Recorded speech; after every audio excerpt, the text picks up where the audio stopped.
Okay, so today we're taking a deep dive into something that might seem, I don't know, kind of basic at first Oh, glance. yeah. But trust me, there's way more to it than meets the eye. We're talking granny squares. Granny squares. Yeah, you know those little clusters of stitches. Exactly. And you sent over this incredible collection of like 30 free crochet patterns and diagrams. Mm-hmm. And it's really amazing to see just how versatile these little squares can be. We're going to uncover all that for you today. Yeah, and we'll look back at the history too, because they've been around for a surprisingly long time. Much longer than you might think. Yeah. So, we'll break down all the cool stuff, give you some fun facts, and hopefully by the end you'll see granny squares in a whole new light without, getting bogged down in all the details. That's the goal, yeah. To give you the highlights, the good stuff. The good stuff, exactly. So, you glance at a granny square, it's like, okay, pretty simple, Mm-hmm. right? But then you start looking at what people are making with them. And that's where it gets really interesting. Oh, yeah. Your collection shows everything.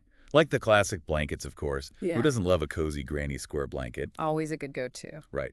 But then you've got pillows, which are perfect for a quick little home decor refresh. Mm-hmm.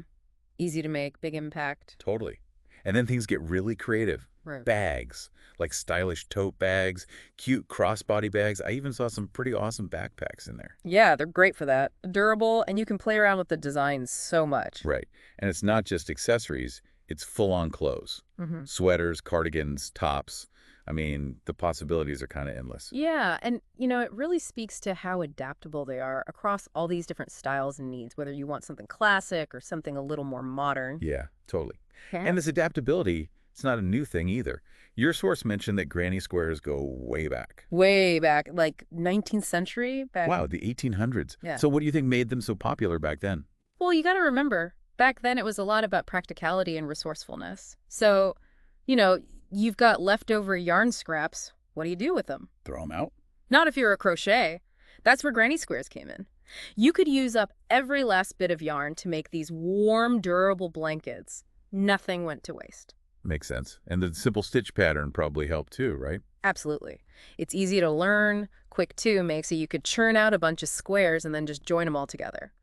And even back then, you could still create a lot of different looks, by using different color combinations or arranging the squares in different patterns. Right, so it wasn't just about function. There was that creative element even then. Yeah, and you know what's interesting? It's how something so practical can take on a whole other meaning over time. Like becoming more symbolic. Exactly. Granny squares, they often get passed down through families, so they become associated with all these warm and fuzzy feelings, comfort, tradition, personal history. Like a tangible connection to the past? Yeah, exactly. And then your source mentioned this awesome revival in the 60s and 70s in the fashion world.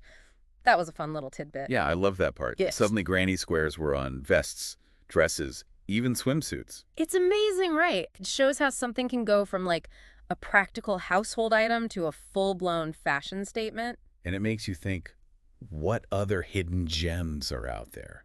What other seemingly simple things have these amazing stories behind them? Right. You never know what you'll uncover when you start digging deeper. Exactly. Now, what's really cool about the collection you sent is that it doesn't just tell us about granny squares.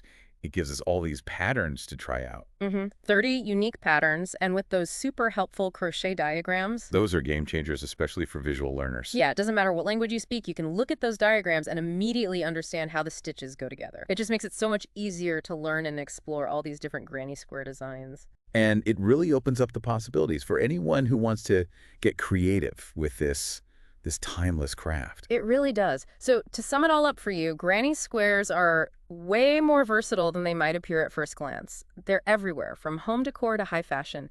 And they've got this rich history, starting as a way to use up scraps of yarn and evolving into symbols of creativity and even making a splash in the fashion world. And with all these resources out there, like the patterns and diagrams we talked about, there's really no limit to what you can create. No limit at all. Huh. So as you're listening to this, I'm curious, what unexpected or maybe even surprising project pops into your head when you think about the humble granny square?